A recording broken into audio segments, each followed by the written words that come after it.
নমস্কার বন্ধু, Malay Mukhopadhyay, confederation of state government employees.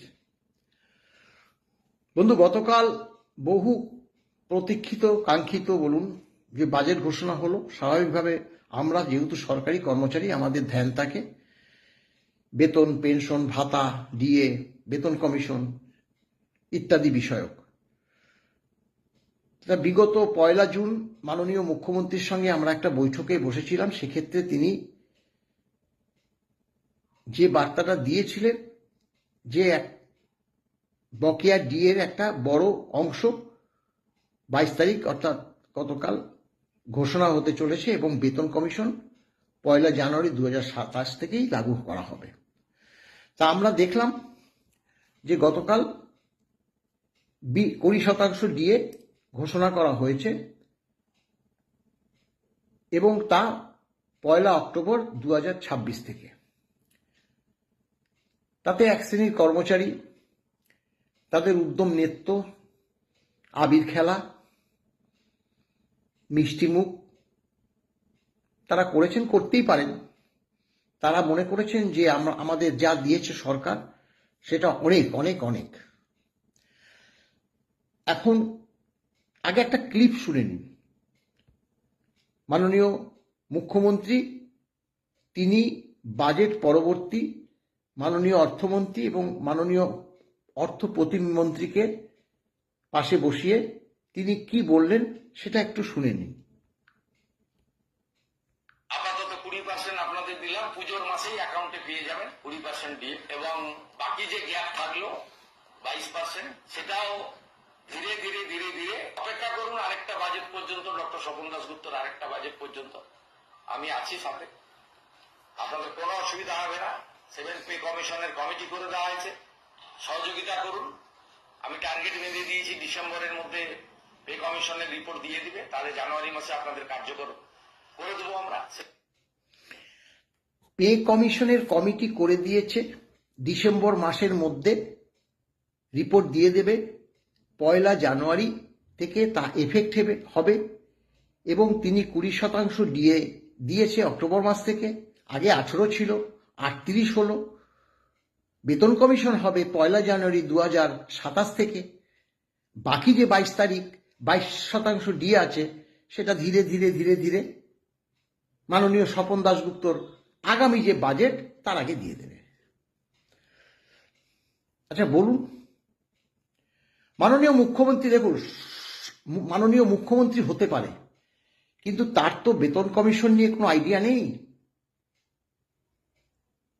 যার জন্য তিনি এই ধরনের বাক্য ব্যবহার করেছে। 10 বছরের মোট ডিএটা সেটা পরবর্তী বেতন কমিশনে বেতনের সঙ্গে সংযুক্ত হয়ে নয়া বেতন হয়। এটা আমরা বহুবার বলেছি। কেন্দ্রীয় সরকারের আজকে 60% ডিএ শেষ হয়েছে 7ম বেতন কমিশন, তাই তাদের 8ম বেতন কমিশনের জন্য বেতন কমিশন গঠন তো বহুভাগেই হয়ে গেছে। চেয়ারম্যান নিযুক্ত হয়ে এখন তারা বিভিন্ন রাজ্যে ঘুরে বেড়াচ্ছে কেন্দ্রীয় সরকারি কর্মচারীদের কাছ থেকে মেমোরেন্ডাম জমা নিতে এবং তাদের শুনানি করার জন্য। এটা আপনারা নিশ্চয়ই শুনেছেন। আর আমাদের কবে নোটিফিকেশন জারি হলো, কবে চেয়ারম্যান মেম্বার হলো, টার্মস অ্যান্ড কন্ডিশন কি, ডিসেম্বর মধ্যে রিপোর্ট দিয়ে দেবে, 6 মাসের মধ্যে রিপোর্ট দিয়ে দেবে। 1 জানুয়ারি থেকে এফেক্ট হবে। আবার 22% ডিএ বাকি থাকবে, সেটা দেবে পরের বাজেটে। এ তো হজবরল। 60% যতক্ষণ না আমাদের ডিএ হবে ততক্ষণ মার্চটা হবে কিভাবে, নয়া বেতন হবে কিভাবে? কোনো বন্ধুর যদি জানা থাকে একটু জানাবেন দয়া করে।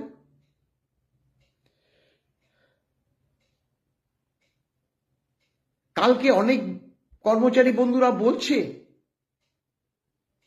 যে 20% ডিএ দিয়েছে, আপনারা আর কি চান?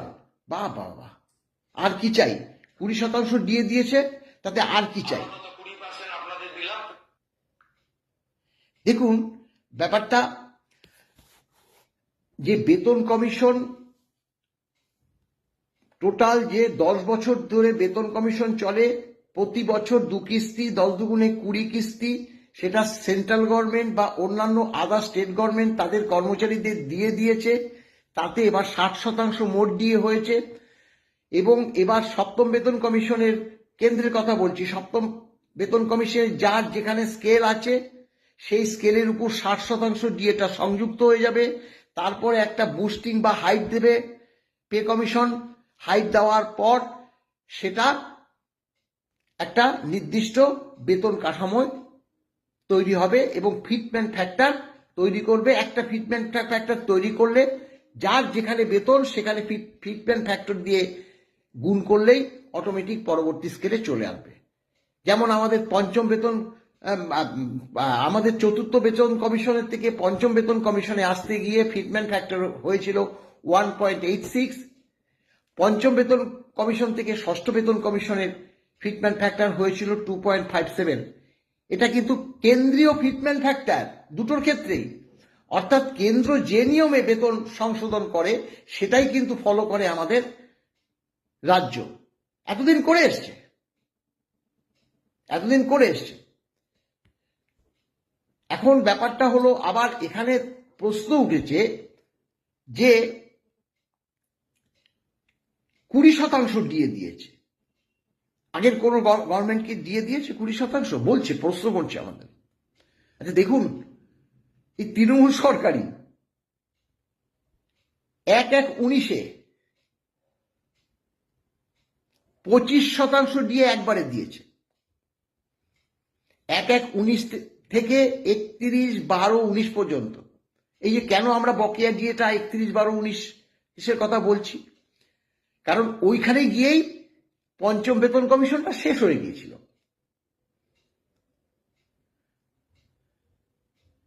তাই ওই যে আমরা 1/1/19 থেকে 25%, 100 ছিল তার সঙ্গে 25 যোগ হয়েছে, সেই 125% দিয়ে আমাদের পরবর্তী বেতন কমিশনে সংযুক্ত হয়ে ষষ্ঠ বেতন কমিশন হয়েছে। তার আগে 15%,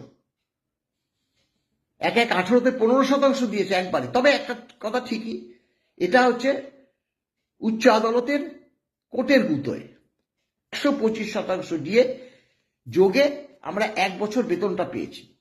তারপরে এই যে 125% ডিএটা মার্জ হয়ে গেছে। মার্জ হয়ে যাওয়ার পর নয়া বেতন হয়েছে। তা মাননীয় মুখ্যমন্ত্রী যেটা বললেন যে 22% দিয়ে পরবর্তী বাজেটের মধ্যে দিয়ে দেওয়া হবে, তাহলে তো এখন যে ডিএটা ডিসেম্বর মাস পর্যন্ত, অক্টোবর মাসেই নয় ধরলাম, অক্টোবর নভেম্বর ডিসেম্বর 3 মাস, কায়দা করে তো অক্টোবরে কেন নিয়ে গেছে? অক্টোবরে নিয়ে গেছে তো অক্টোবর নভেম্বর ডিসেম্বর দিতে হবে বলে 3 মাস দেবে। কিন্তু এটা যদি এপ্রিল থেকে দেবে না কেন? এপ্রিল মাস থেকে তো দেওয়াটা উচিত ছিল। এর আগে বিগত সরকার 4% দিয়ে এপ্রিল থেকে তো ঘোষণা করেছিল। সরকার তো কন্টিনিউয়াস প্রসেস। তাহলে এই যে 4% এপ্রিল মাসে তার তো দেওয়ার কথা ছিল, সেটাও তো দিল না। এটাও তো তিনি বলতে পারছেন যে 4% দিয়ে বিগত সরকার ঘোষণা করেছিল, আপনারা পাননি, 4% দিয়ে এপ্রিল থেকে দেওয়া হবে, আর বাকি 20% বা ঠিক আছে 16%ই ধরলাম অক্টোবর মাস থেকে দেওয়া হবে। নিজের পক্ষে এইটুকু তো বলতে পারতো, কই বললো না তো। তাহলে আমরা এই সরকারের কাছ থেকে কি আশাটা করব?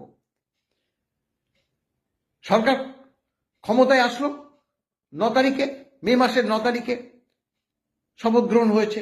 তাহলে মে, জুন, জুলাই, আগস্ট, সেপ্টেম্বর আমরা 5 মাস একদম খালি হাতে, অর্থাৎ বিনা ডিএতে বেতন পাবো। বিনা ডিএতে বেতন পাবো। একটা সরকার প্রতিষ্ঠা হয়েছে, তবু আমরা অভিনন্দন জানাবো, তবু আমরা মিষ্টি খাবো, আবির খেলবো।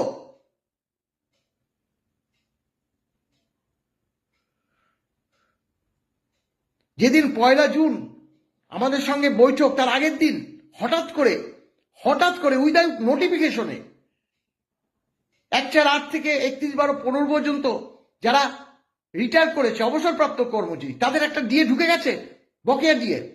আমরা আজ পর্যন্ত হদিশ করতে পারিনি যে কত শতাংশ কিভাবে দিল ডিএটাকে। সেটা দিয়ে বলছে যে আমরা তো ডিএ দিয়ে দিয়েছি। মাথায় ছিল সেটা যে বলতে হবে তৃণমূল সরকার একটা দিয়েছে 16 থেকে 19, তাহলে আমাদেরও তো বলতে হবে দিয়ে দাও একটা লামসাম টাকা, হিসাব করার প্রয়োজন নেই। আমাদের জানাবে না 1/4 থেকে 31/12/15 পর্যন্ত যে সকল অবসরপ্রাপ্ত কর্মচারীরা ডিএটা পেল, কত শতাংশ পেল, কবে থেকে পেল? আমরা মামলা করেছি। আমাদের অবশ্য একটা জায়গা আছে, সেখানে আমরা বলবো না, আমরা confederation of state government employee এই বাজেটে মুখ্যমন্ত্রীর যে আচরণ, ডিএ, বেতন কমিশন, আমরা সন্তুষ্ট নয়, পরিষ্কার কথা। অন্যান্য বিষয় যারা বলবে, রাজনৈতিক দলগুলো আছে বলবে, ভালো যেগুলো করেছে নিশ্চয়ই বলবে। আমরা দেখব আমাদের ডিএ, বেতন কমিশন, পেনশন প্রভৃতি। আজকে এখনো পর্যন্ত বারবার বলছি, কলকাতা কর্পোরেশন এলাকায় যারা বসবাস করছে, অনেকে মারা গেছে পর্যন্ত, ডিএটা পায়নি। তাদের কি বিবেক? বারবার বলছি, আজ থেকে বলছি, বিগত সরকারের আমল থেকে বলছি। আর দ্বিতীয়ত, গ্যারান্টি রেট কর্মচারীরা, তারা আজও ডিএটা পাচ্ছেন না। তাদের তো কোর্টের নির্দেশ অনুসারে, মানে শিক্ষক, অশিক্ষক, বোর্ড, কর্পোরেশন, পঞ্চায়েত, পৌরসভা সকলেরই দিয়ে পাওয়ার কথা, কেন তারা পাচ্ছে না? পরিষ্কারভাবে বলুক রাজ্য সরকার। কিছু বলছে না, হাত গুটিয়ে বসে আছে। দুর্ভাগ্যজনক, দুঃখজনক।